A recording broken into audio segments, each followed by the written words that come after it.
नमस्ते बच्चों। आज बेटे रे ऑप्टिक्स का ये लेक्चर नंबर 7 है।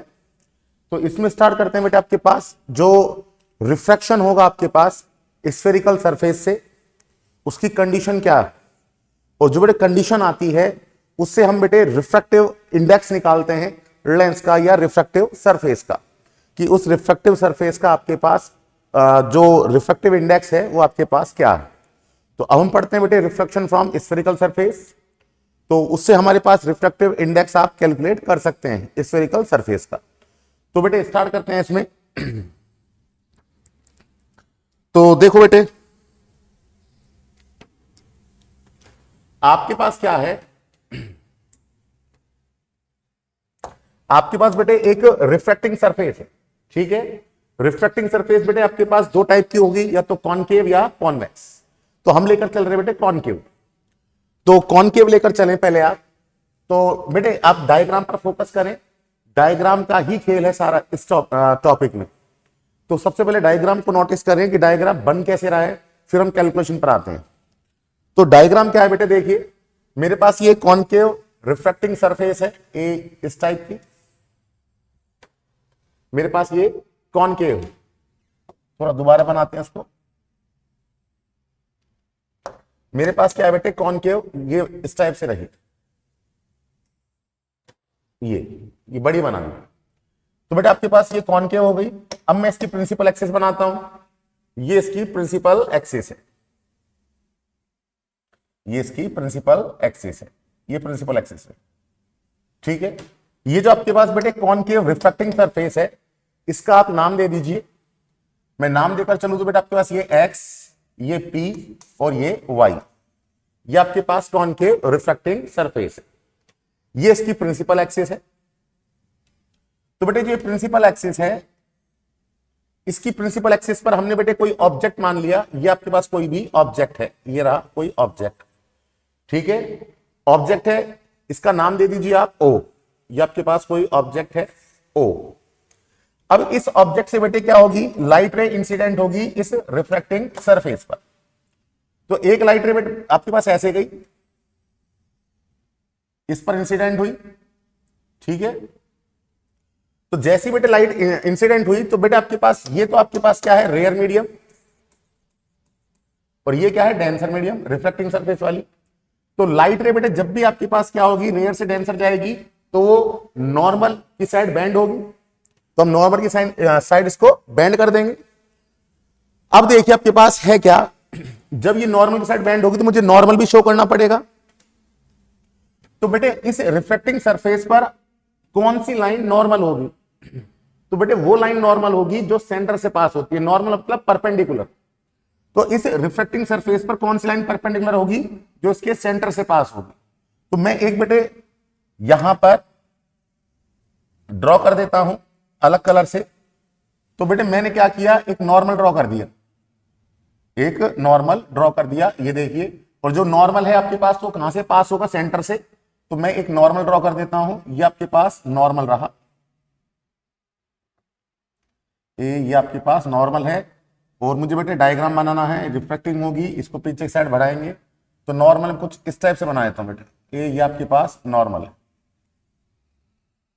ये आपके पास क्या है बच्चों, नॉर्मल है, ये रहा, ये मैंने नॉर्मल ड्रॉ कर दिया। ठीक है, जो पिंक कलर से दिखाया है वो क्या है, नॉर्मल है। नॉर्मल है तो बेटे इसको नाम दे दो एन। ये नॉर्मल है, कहां से पास होगा बेटे, सी से, मैंने इसको नाम दे दिया सी। ठीक है, सेंटर ऑफ कर्वेचर। तो ये जो आपके पास लाइट रे है, ये जो आपके पास लाइट रे है, ठीक है, ये नॉर्मल की साइड बेंड होगी। तो नॉर्मल की साइड इसको बेंड कर दीजिए, ये नॉर्मल की साइड बेंड होगी, तो इसको नॉर्मल की साइड बेंड कर दीजिए, ये बेंड कर दिया इस तरह से। ठीक है, ये नॉर्मल की साइड मैंने बेंड कर दी। तो लाइट रे गई बेटे इस तरह से, कहां पर गई, ये पॉइंट दे देता हूं बेटे मैं ए, ये पॉइंट आप दीजिए ए। ठीक है, ये पॉइंट रहा बेटे ए, ये आपके पास चल गई ए से बी, ये रहा नॉर्मल। तो इस लाइट रे ने नॉर्मल के साथ कितना एंगल बनाया, इंसिडेंट एंगल दिखा देंगे आप। तो ये आपके पास हो जाएगा इंसिडेंट एंगल, ये वाला इंसिडेंट एंगल हो जाएगा, ये आपके पास हो जाएगा बेटे इंसिडेंट एंगल आई। और ये हो जाएगा आर, ये हो जाएगा आर। ठीक है आंसर। अब क्या है, एक लाइट रे तो ये हो गई ओ ए जो रिफ्रैक्टिंग सरफेस पर इंसिडेंट हुई और आपके पास रिफ्रैक्ट हो गई, ए बी के अलोंग टूवर्ड द नॉर्मल वो बेंड हो गई। अब एक लाइट ले रहा हूं बेटे मैं दूसरी ओपी, ठीक है, एक लाइट ले रही ओ ए, एक लाइट रे जा रही है आपके पास ओपी जो कि पोल पर इंसिडेंट हो रही है। पोल पर इंसिडेंट होगी तो आपके पास रूल क्या है, जो भी लाइट रे पोल पर इंसिडेंट होगी वो आपके पास क्या होगा, विदाउट डेविएशन सीधी निकल जाएगी। तो ये आपके पास लाइट रे गई और ये सीधी निकल गई, ये सीधी निकल गई, इसको नाम दे दीजिए पीडी। तो अब देखिए आप, एक तो लाइट रे रही रिफ्रैक्टिंग लाइट रे कौन सी रही, ए बी, और एक रही पीडी, ये दोनों कहीं भी नहीं मिल रही, नहीं मिल रही। तो अगर हम इनको पीछे की साइड एक्सटेंड करें, बढ़ाते पीछे की साइड, तो आपके पास ये कहां मिलती है। तो देखिए मैं इसको पीछे की साइड बढ़ा रहा हूं, ये देखिए इसको मैं पीछे की साइड बढ़ाता हूं, ध्यान दीजिए ए बी को,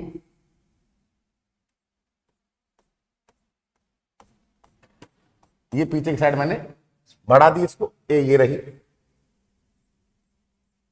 ये वाली डॉट डॉट से जो मैं देख रहा था ये, और पीडी को पीछे की साइड बढ़ाई तो बेटे यहां पर मिलती हुई आपके पास अपीयर हो रही है। तो यहां पर क्या बन जाएगी बेटे, इमेज बन जाएगी इस पॉइंट पर जो मैंने डॉट डॉट से दिखाई है। एबी को मैंने पीछे की साइड बढ़ा दिया, पीडी को पीछे की साइड बढ़ाया, तो कहां मिल गई आपके पास, आई पर। तो इस ऑब्जेक्ट की इमेज बन जाएगी आई पर। ठीक है, ये आपके पास जो मैंने येलो कलर से दिखाया ये सारा का सारा एंगल क्या है बच्चों आपके पास, आई, जिसमें बाहर लिख देता हूं, ये आई हो गया, ये वाला एंगल आई। और बेटे ये अगर आर है तो देखो एक तो पिंक कलर की लाइन है और एक आपके पास डॉट डॉट वाली लाइन है, अगर ये आर है तो ये भी क्या होगा, छोटा वाला एंगल, मैं अलग कलर से दिखा दूं इसको, तो देखो ये वाला, तो अगर ये आर है तो बच्चों आपके पास ये भी क्या होगा, आर होगा, ये वाला एंगल। ठीक है, मैं इसको डॉट डॉट वाली को इससे दिखा देता हूं ग्रीन से, ये देखा जो मैंने पीछे की साइड बढ़ाई है। तो ये आपके पास ये वाला एंगल आर और ये वाला आर क्या होंगे, इक्वल होंगे। ठीक है, तो ये मेरे पास डायग्राम बन गया। ए बी को पीछे की साइड बढ़ाया, पीडी को पीछे की साइड बढ़ाया, तो आपके पास दोनों कहां मिल गई, आई पर मिल गई। तो मुझे क्या मिल गया, आपके पास इमेज मिल गई। मैं अभी मुझे कैलकुलेशन करनी है, तो मैंने क्या किया, इसको एंगल मान लिया अल्फा, इसको मान लिया मैंने बीटा और इसको मान लिया मैंने गामा। ठीक है, मुझे कैलकुलेशन करनी है तो मैंने क्या किया, ए से एक परपेंडिकुलर ड्रॉ किया, ये कर दिया, ए से परपेंडिकुलर ड्रॉ कर दिया और इसको नाम दे दिया मैंने एम, ये नाम दे दिया मैंने एम। तो ये मेरा बेटे डायग्राम बन गया जो आपका रिफ्रैक्टिंग सरफेस है। ठीक है, तो आपके पास इसकी प्रिंसिपल एक्सिस पर एक ऑब्जेक्ट था, ओ पर लाइट रे इंसिडेंट हुई, नॉर्मल की साइड बेंड हो गई, ए बी, एक लाइट रे बेटा आपके पास ये गई, पी पर इंसिडेंट हुई, सीधी सीधी निकल गई, दोनों कहीं नहीं मिल रही है ए बी और पीडी। मैंने इनको पीछे की साइड बढ़ाया, ये आपके पास ब्लू कलर की लाइन है डॉट डॉट वाली, पीछे की साइड बढ़ाया, पीडी को पीछे की साइड बढ़ाया, तो कहां मिल गई, ये आई पर मिल गई, तो आई पर इमेज बन गई। मैंने कंसिडर कर लिए एंगल अल्फा, ये बीटा, ये गामा, और मैंने ए से परपेंडिकुलर ड्रॉ कर दिया। ठीक है, प्रिंसिपल एक्सिस पर क्या, एम, तो ये बन गया। अब मुझे इसकी कैलकुलेशन करनी है, तो पहले बेटे अगर आपको थ्योरी लिखनी हो तो थ्योरी किस तरह से लिखी जाएगी वो देखिए। तो देखो, let X P Y is A, hand written notes आपके पास ये रहे, refracting spherical surface, spherical surface. ठीक है, एंड पॉइंट ऑब्जेक्ट ओ, ये रहा, is placed on its principal axis,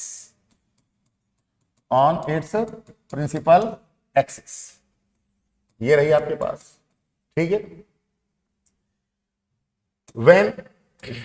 when light रे, मैं थ्योरी लिख रहा हूं बेटे, जो डायग्राम हमने बनाया है, when लाइट रे, कौन सी बेटे आपके पास लाइट रे, कहां से, ऑब्जेक्ट से, फ्रॉम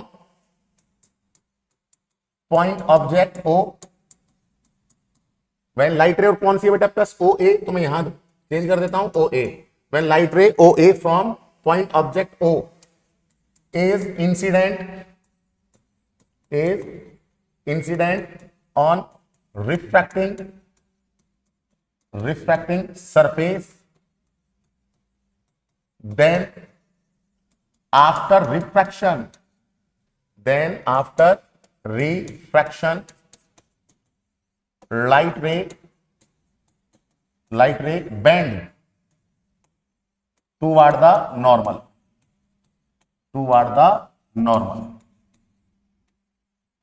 नॉर्मल। ठीक है, तो मैंने इसकी थ्योरी लिख दी आपके पास। अब मैं लिखता हूं ये पोल वाली, एंड अदर लाइट रे from point object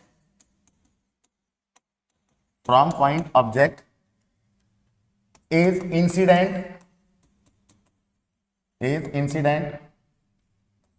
on the pole P,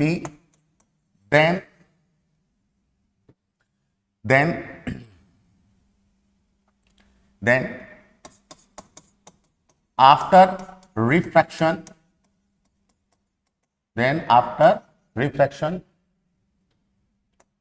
it passes without deviation। ठीक है, when we extend these light ray, कौन कौन सी बेटा आपके पास, एक तो AB, ये रही AB, and PD in backward direction,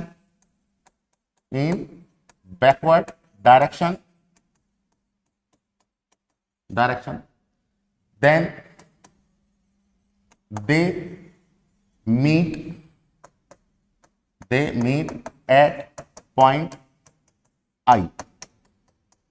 तो ये बेटे मेरे पास क्या है, डायग्राम की थ्योरी हो गई। ठीक है, कि आपके पास कोई भी ऑब्जेक्ट है, वो प्रिंसिपल एक्सिस पर है, इससे एक लाइट रे गई, नॉर्मल साइड बैंड हो गई, फिर आपके पास एक लाइट रे पी पर इंसिडेंट हुई, वो सीधी निकल गई, दोनों कहीं पर नहीं मिली, इनको मैंने एक्सटेंड किया पीछे के साइड, तो आपके पास पॉइंट आई पर आपके पास ये मिल गई। अब मुझे करना क्या है बेटे, अब देखिए थ्योरी, ये आपका थ्योरी हो गई सारी। अब यहां पर देखिए, मुझे बेटे यहां पर स्नेल लॉ लगाना है, तो यहां पर मैं लिखता हूं बेटे नेक्स्ट, इसके बाद फ्रॉम स्नेल लॉ से आपके पास क्या होगा, ध्यान से देखिए।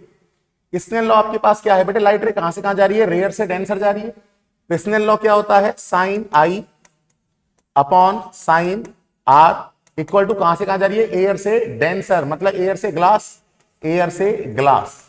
तो इसको लिख दिया ए म्यू जी, और इस ए म्यू जी को बच्चों आप लिख सकते हैं म्यू जी अपॉन म्यू ए, ये लिखने का तरीका होता है। स्नेल लॉ के अकॉर्डिंग क्या हो रही है बेटे, कहां से कहां जा रही है आपके पास, रेयर से डेंसर, रेयर में एंगल कितना है आई, डेंसर में कितना है आर, तो sine I upon sine R equal to कहां से कहां जा रही है, एयर से ग्लास, तो ए म्यू जी लिख दिया। इसको लिख सकते हैं mu G upon mu A, इसको क्या बोलते हैं आप, refractive index of glass with respect to air. अब बेटे यहां पर हम कंडीशन लगाएं, कंडीशन क्या लगा रहे हैं आप, देखो कंडीशन आप ये लगा रहे हैं कि इफ थीटा इज स्मॉल, तो बच्चों आपके पास जो साइन थीटा होता है वो लगभग क्या होता है बेटे, थीटा होता है। तो मैं ये एंगल आपके पास क्या लेकर चल रहा हूं, स्मॉल लेकर चल रहा हूं, आई और आर। तो साइन आई क्या हो जाएगा, आई हो जाएगा, साइन आर क्या हो जाएगा, आर हो जाएगा, equal to mu G upon mu A, cross multiply कर दीजिए, तो आपके पास आ गया I mu A equal to R mu G. ये आपके पास इक्वेशन आ गई नंबर 1। तो बेटे मैंने यहां पर क्या किया, स्नेल लॉ लगाया।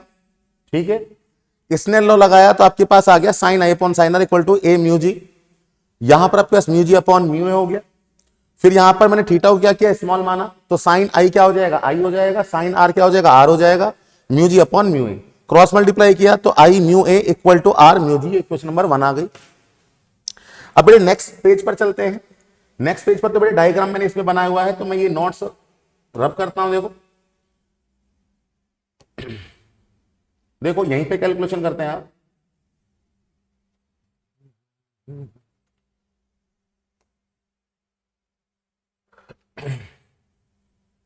तो अब बेटे कैलकुलेशन करते हैं, तो सबसे पहले हम यहां पर क्या लेकर चलेंगे, ट्राइंगल लेकर चलते हैं।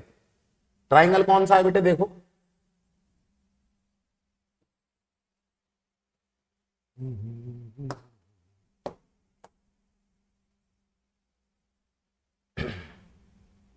तो एक तो बेटे आपके पास ट्राइंगल लेकर चले आप, तो आपके पास है फर्स्ट ट्राइंगल लेकर चलते हैं बेटे, ध्यान से देखिए डायग्राम में ओ ए सी, ये ट्राइंगल लेकर चलते हैं ओ ए सी।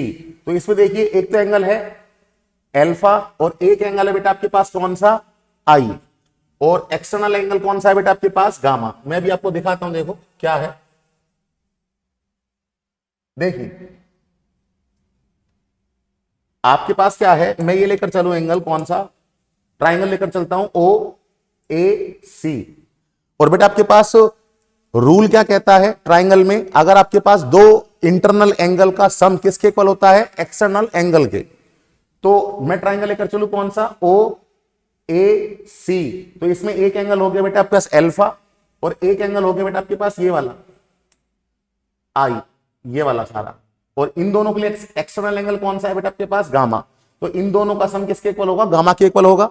तो मैं यहां पर कैलकुलेशन कर दूं क्या, फ्रॉम ट्राइंगल कौन सा बेटे, ओ ए सी, इसमें एक एंगल कितना है अल्फा, एक एंगल कितना है आई, इक्वल टू आपके पास एक्सटर्नल एंगल क्या होगा, गामा। तो यहां से बेटा आप आई निकाल लीजिए, इक्वल टू क्या हो गया, गामा माइनस अल्फा। ये क्वेश्चन नंबर सेकंड, आई आ गया मेरे पास। अब मुझे आर निकालना है, तो बेटे यहां पर देखिए जो आपके पास ग्रीन कलर की लाइन है कौन सा, आई ए सी। अब ये वाला ट्राइंगल लेकर चल रहा हूं आई ए सी, इसमें एंगल देखो, इसमें है बीटा, इसमें है आर, और इन दोनों का सम किसके इक्वल होगा, गामा के। तो मैं यहां पर लेकर चलता हूं फ्रॉम ट्राइंगल कौन सा है बेटा आपके पास, आई ए सी, इसमें लेकर चलो बीटा प्लस ये आपके पास आर इक्वल टू गामा। तो यहां से बच्चों आप आर निकाल लो, आर इक्वल टू क्या हो जाएगा, गामा माइनस बीटा। ये क्वेश्चन नंबर थर्ड। तो मैंने बेटे आपके पास क्या किया, आई की और आर की वैल्यू निकाल ली। अब आई और आर की वैल्यू को कहां रख दूं बेटे मैं, इक्वेशन नंबर 1 में, तो रख देता हूं मैं फ्रॉम इक्वेशन नंबर 1, रख दीजिए। इसमें आई की वैल्यू आपके पास क्या है, gamma minus alpha mu A, equal to R की वैल्यू आपके पास क्या है, गामा माइनस बीटा, और ये आपके पास क्या है, म्यू जी। तो मैंने बच्चों इस इक्वेशन नंबर 1 में आई की और आर की वैल्यू निकाली।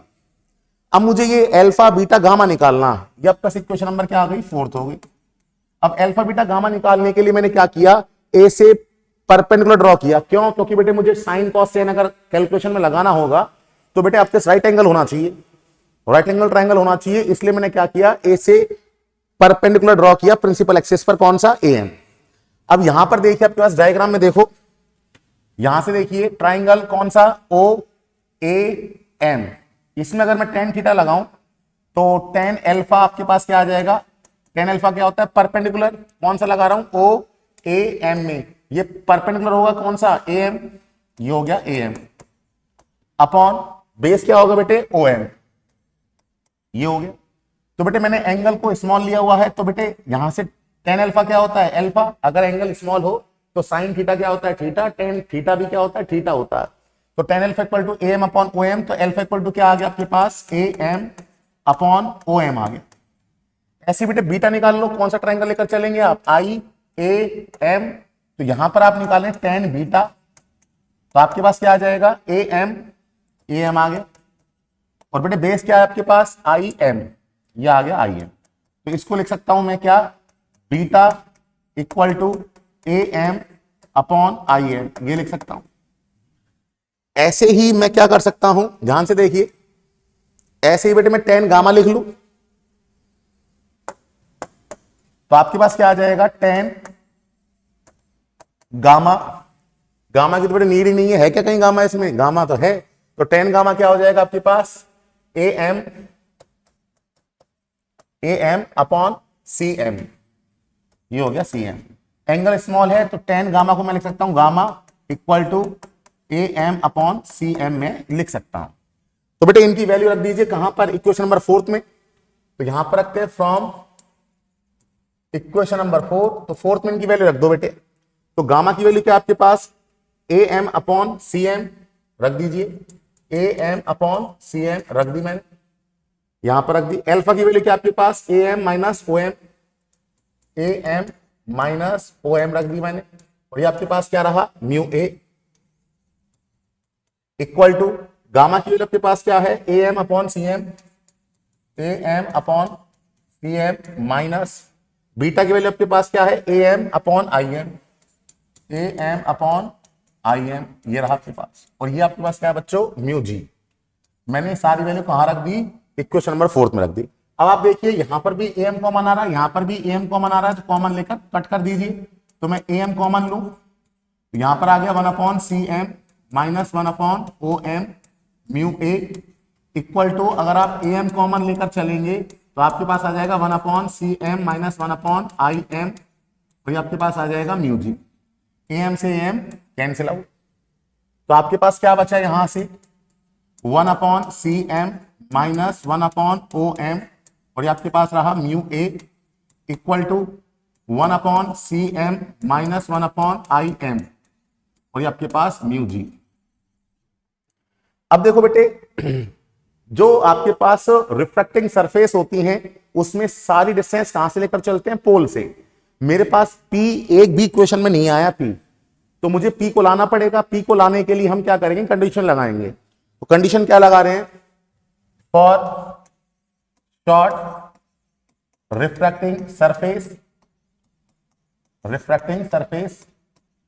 बेटा अगर आपके पास जो रिफ्रैक्टिंग सरफेस है वो छोटी होगी, देन जो पॉइंट M है, ये जो पॉइंट M है वो किसके क्लोज होगा, P के।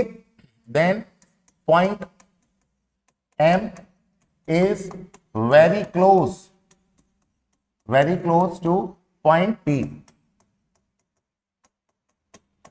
तो इस कंडीशन में बेटा आपके पास जो CM है उसको आप लिख सकते हैं PC, ठीक है। जब आपका शॉर्ट रिफ्रैक्टिंग सरफेस होगी तब आपके पास ये जो पॉइंट M है वो किसके नियर अबाउट होगा, P के नियर अबाउट होगा। तो हम बेटे CM को लिख सकते हैं क्या, जब यही M कहां पहुंच जाएगा, P पर पहुंच जाएगा शॉर्ट रिफ्रैक्टिंग सरफेस के लिए, तो आप CM को लिख सकते हैं PC। तो मैं लिखता हूं बेटा आपके पास जो CM होगा उसको आप लिख सकते हैं क्या, PC। ऐसे ही जो बच्चों OM होगा वो आपके पास क्या होगा बेटे, PO के इक्वल होगा। इधर देख लीजिए CM लिख दिया मैंने, OM लिख दिया, CM लिख दिया, IM। ऐसे ही आपके पास क्या होगा, जो IM होगा वो किसके नियर अबाउट होगा, आपके पास IP के नियर अबाउट होगा। अब देखो बेटे रूल क्या कहता है, ये सारे हमने कैलकुलेशन कर ली। जिस साइड से रे आती है उस साइड की डिस्टेंस को क्या लेकर चलते हैं आप, नेगेटिव, और जिस साइड से नहीं आती उसको क्या लेकर चलते हैं आप, पॉजिटिव। तो आपके पास देखो PO क्या होगा, माइनस का U, ऑब्जेक्ट यहां पर रखा हुआ है, जिस साइड से रे आती है उस साइड की डिस्टेंस को नेगेटिव लेते हैं, तो PO क्या होगा, माइनस U। PI यहां पर इमेज बन रही है तो क्या होगा, माइनस V। और PC आपके पास क्या होगा, आपके पास सेंटर ऑफ कर्वेचर है, सेंटर ऑफ कर्वेचर के और पोल के बीच डिस्टेंस को क्या बोलते हैं, रेडियस ऑफ कर्वेचर -r। तो मैं यहां पर लिख दूं क्या, जो बच्चों PO होगा वो तो आपके पास क्या होगा, -u। जो PI होगा वो आपके पास क्या होगा, -v। और जो आपके पास PC होगा वो आपके पास क्या होगा, -r। बस अब इनको आप रख दीजिए। कहां रखना है बेटे, equation number first, second, third, और ये आपके पास फोर्थ, इसको हम देते हैं बेटे फिफ्थ, इसको देते हैं हम इक्वेशन नंबर फिफ्थ। तो बेटे इक्वेशन नंबर फिफ्थ से हम सॉल्व कर ले, ये इक्वेशन नंबर फिफ्थ हो गई, तो इसको ऊपर बढ़ाएं बेटे। तो देखो, तो from equation number fifth value रखी है आपके पास, तो 1/cm, CM की वैल्यू क्या है बेटा आपके पास, CM। तो CM को क्या लिख सकता हूं बेटे मैं, PC। CM को लिख सकता हूं, ये लिख दिया बेटा मैंने आपके पास, ये रहा सब कुछ। CM को क्या लिख सकता हूं, PC, माइनस जो OM है उसको लिख सकता हूं बेटे PO, ये आपके पास mu A equal to CM को क्या लिख सकता हूं बेटे मैं, PC, माइनस IM को क्या लिख सकता हूं मैं आपके पास PI, और ये आपके पास रहा म्यू G। वैल्यू रख दो इसकी, PC कितना है बेटा आपके पास, -r रख दो, तो आपके पास हो गया 1/-r, माइनस PO कितना है बेटा आपके पास, PO माइनस का U, ये रहा म्यू A। PC कितना है, -r, माइनस PI कितना है, -v, और ये म्यू G। नेक्स्ट देखिए बेटा आपके पास, तो ये प्लस का हो गया तो 1/u, ये माइनस का है, माइनस का 1/r, और ये हो गया आपके पास म्यू A, ठीक है, इक्वल टू ये हो गया प्लस का 1/v माइनस 1/r, और ये आपके पास हो गया म्यू G।